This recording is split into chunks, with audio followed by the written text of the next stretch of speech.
Quiero ante todo expresar mis sinceros y profundas felicitaciones a los organizadores de este tan importante evento internacional, tanto la Universidad Maimónides como el CIDICEF, y en particular a los profesores Mario Eduardo Cohen y María de Azar, que me permiten participar y exponer por sexta vez consecutiva en esta actividad cultural. Obviamente tengo que destacar el honor y el orgullo que significa para mí compartir este bloque académico con el distinguido colega y amigo y maestro Adolfo Fito Kuniski. En consecuencia, voy a comenzar a desarrollar la ponencia La sociedad cripto-judía y sus orígenes genealógicos, haciendo una referencia, no solo con respecto al Buenos Aires colonial, sino también, si me alcanza el tiempo, los apellidos judíos sefardíes que poblaron los territorios de Brasil, Chile y Perú. La ponencia mía se sustenta o se fundamenta en 72 citas o referencias doctrinarias, como así también páginas sacadas de Internet.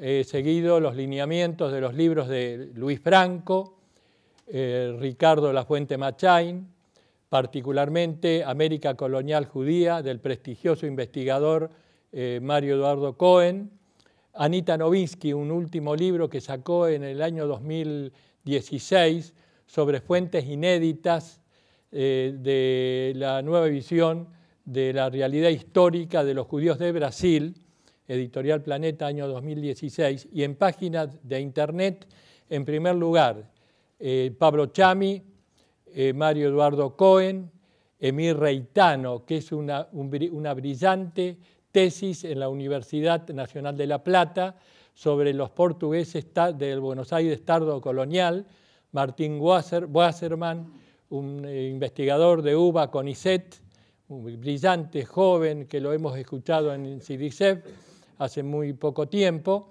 también una página de una investigadora chilena, Frías García, sobre los apellidos que moraron en Chile, y particularmente un trabajo de investigación que abordé sobre los orígenes del Colegio Nacional de Montserrat de Córdoba, que salió publicado en Sefarat de Marcelo y Liliana Benveniste y también de la profesora Alicia Bermergui, donde sostengo que el fundador del Colegio Nacional Montserrat de Córdoba de 1687 era hijo de judíos conversos, Simón Duarte y María Oladilla de Duarte Quirós, cuyo hijo fue el fundador, el doctor Ignacio Duarte de Quirós. Como bien dijo acá el profesor Natalio Steiner, los tribunales de la Inquisición se establecieron en primer lugar en Lima, llamada Los Reyes, en 1570, luego México, 1571, y posteriormente Cartagena de Indias en 1610. Cabe señalar que la jurisdicción que tenía el Tribunal de la Inquisición de Lima abarcaba los territorios que hoy serían de Argentina, Chile, Uruguay, Paraguay, Bolivia y obviamente el propio Perú. Hubo varios intentos para establecer el Tribunal de la Inquisición en Buenos Aires, Córdoba y Tucumán. Fíjense que Manuel de Frías, que era un funcionario del Santo Oficio, solicitó en su momento la instalación de un Tribunal de la Inquisición en Buenos Aires, porque decía que había una invasión de portugueses, criptojudíos, con libros eróticos, y particularmente destacaba que estas personas eran ricas, poderosas, pero fundamentalmente inteligentes. Cabe señalar que la Inquisición llamó portugueses a todos los criptojudíos, es decir, independientemente del lugar donde hubieran nacido. Es decir, portugués era igual en esa época a judío. Y así lo sostienen diversos autores como Boleslao Levín, José Toribio Medina, Wasserman, Mario Eduardo Cohen, sobre todo un brillante trabajo de un investigador santafesino, Marcos Curzón.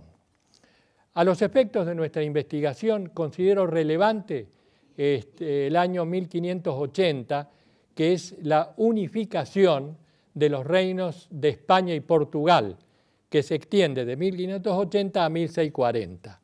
Y precisamente, como bien sostiene el profesor Cohen, complementando esa información con el último libro de Anita Novitzky y su equipo de colaboradoras, Levi, Ribeiro y Gorenstein, decía que hubo dos, digamos, períodos donde se instalaron en forma muy cruenta y persecutoria el Tribunal de la Inquisición en Brasil. El primero, Furtado Mendoza, 1591-1595. Y el otro, sobre todo a los efectos de nuestra investigación, el obispo Marcos Teixeira, de 1616 a 1623. Porque esa persecución, sobre todo la última, produjo la detención de 90 personas que fueron enviadas al Tribunal de la Inquisición de Portugal y, entre otras, Ana Rodríguez, casada con Héctor Antúnez. Ana Rodríguez, una mujer de 80 años de edad que murió en las cárceles de Lisboa. Este es un dato muy importante porque esto produjo una emigración de judíos portugueses, criptojudíos que se hallaban en Recife, Río y Bahía, hacia las costas del Río de la Plata. No solamente hacia las costas del Río de la Plata, sino también hacia Córdoba, Santiago del Estero, Potosí. En Potosí había una importante explotación de plata y hacia el Alto Perú. Lo real y cierto es que, como dice Franco, corroborando lo expuesto por la Fuente Machain y particularmente por Ramos Mejía, llegaron al puerto aproximadamente nueve navíos. Porque quiero ser prolijo en mi disertación, voy a leer particularmente los apellidos que moraron en el puerto de Buenos Aires y que se extendieron por los territorios particularmente de Córdoba y de Tucumán. Los apellidos son los siguientes: Iraola, Pereda, Levi, Pinto, Rocha, Torres, Cueto, Calvo, Arana, Piñeiro, Espinosa, Pereira, Garrigós, Acevedo, Sáenz Valiente, Fragueiro, Gaete, Gómez, Escurra, Ramos, García. Cabe colegir o concluir que a través de los años estas familias se convirtieron en tenderos y comerciantes aristocráticos, plateros, guerreros, o bien instalaron los comercios más conocidos de la sociedad porteña, constituyéndose además en importantes estancieros del Buenos Aires de entonces, integrando igualmente diversos estamentos de la sociedad naciente. Independientemente de este corpus de apellidos, también tenemos que mencionar los que señala José Toribio Medina en la historia de la Inquisición en el Río de la Plata, que son aproximadamente 100 apellidos, algunos de ellos notorios, como Francisco Maldonado de Silva, Antonio de Lerma, el padre de los León Pinelo, Diego López de Lisboa y tantos otros. Es decir, que acá hay un corpus que tiene, por supuesto, que ser correlacionado con lo que estoy explicando. ¿Tengo 5 minutos más? Sí. Perfecto. Yo quisiera, porque el tiempo apremia, hacer una referencia específica sobre un brillante trabajo de investigación sobre los apellidos sefardíes registrados en Chile durante el período colonial. La profesora Frías García de la Universidad de Chile, de la Universidad de Filosofía y Humanidades de Chile, hace un trabajo, un corpus de 200 apellidos, y tiene mucho que ver, porque hay una vinculación de mercaderes portugueses que también fueron a Chile.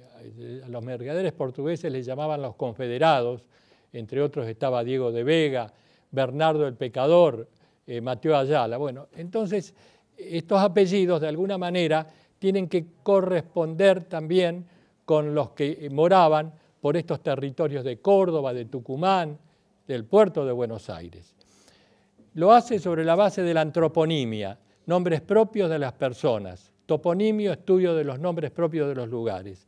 La etnolingüística se entiende como comunidad cultural un conjunto de individuos que comparten una misma historia y que presentan una serie de comportamientos, prácticas e ideologías que les son propias. Entre esos apellidos, no voy a leer los 200, algunos, Aguilar, Alarraqui, Alcalá, Alcántara, Algace, Almeida, Almendro, Almosnino, Ángel, Arditi, Avilés, Acevedo, Azulay, Barragán, Bejar, Benatar, Caro, Carrillo, Chacón, Córdoba, Duarte, Duque, Durán, Enríquez, Estrugo, Falcón, Ferrero, Galíndez, Jiménez, Guzmán, Hernández, Hurtado, Méndez, Mercader, Moreno, Navarro, Pardo, Palumbo, Pinedo, Romano, Salazar, Sarmiento, Siqueiro, Soler. Son 200, no los voy a leer a todos desde luego. Personalmente, quiero hacer una referencia puntual de estos apellidos que he leído. 3 de estos apellidos están vinculados a mi familia: Benatar, Méndez y Moreno. Precisamente el último de los nombrados, Moreno, el doctor Isaac Moreno, se casó con una persona de apellido Mercedes Vergel. Yo, por línea materna, Raquel Vergel es mi madre, mi bisabuelo, o sea, el abuelo de mi mamá, vino de Alcázarquivir, era un prestigioso rabino que se instaló en el norte de la provincia de Santa Fe.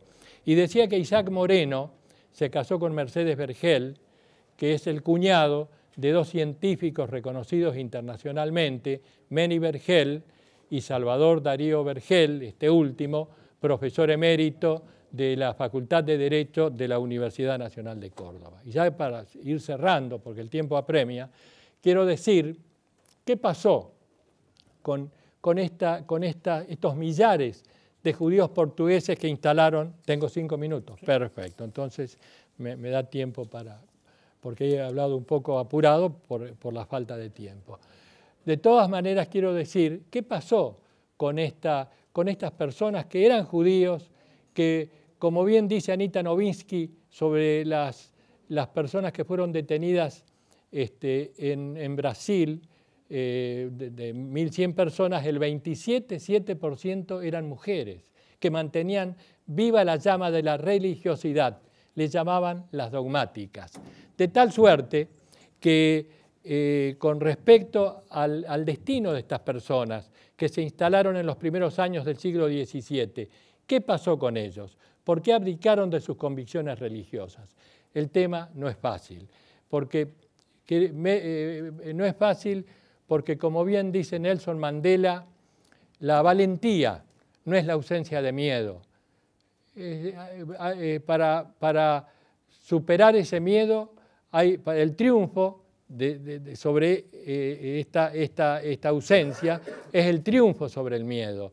Es decir, lo difícil es vencer ese miedo, porque evidentemente el Tribunal de la Inquisición tenía penas muy severas, que iban desde la detención hasta la confiscación de bienes, azotes, ahorcamiento y el envío a los galeotes, y por supuesto muchos terminaron en el Tribunal de la Inquisición, en el quemadero. Fíjense que Llorente, Juan Antonio Llorente, habla de 40.000 personas quemadas en el periodo que duró la Inquisición, y casi 400.000 personas en cárceles inmundas y en condiciones inhumanas y violatorias a las condiciones de la condición humana.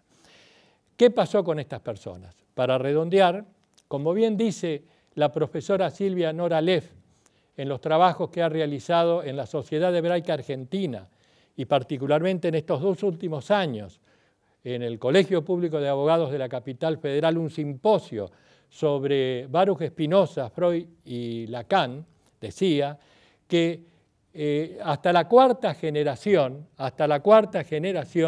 subsisten o quedan los traumas de la persecución y el control social.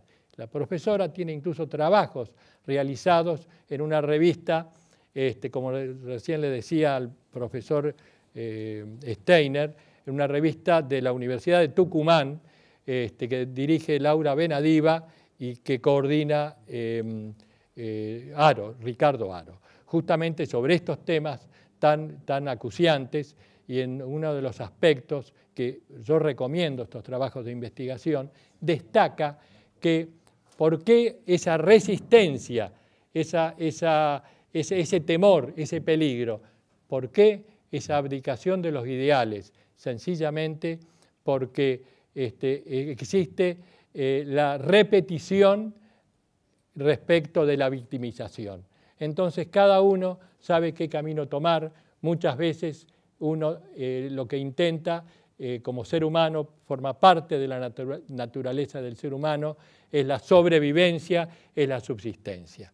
Yo, para terminar, un par de palabras más, quiero rendir un sincero y profundo homenaje a todos y cada una de las personas que mantuvieron viva no solo la llama de la religiosidad, sino que, a pesar de los tratos crueles, inhumanos y degradantes, pudieron continuar con sus convicciones, judíos y no judíos, que mantuvieron sus principios, sus convicciones por una sociedad más justa, libre y solidaria. Y en definitiva, fueron tan crueles y profundas y recias las raíces de la Inquisición que todavía en la contemporaneidad imperan y anidan mecanismos incompatibles con la vigencia de los derechos humanos. Muchas gracias.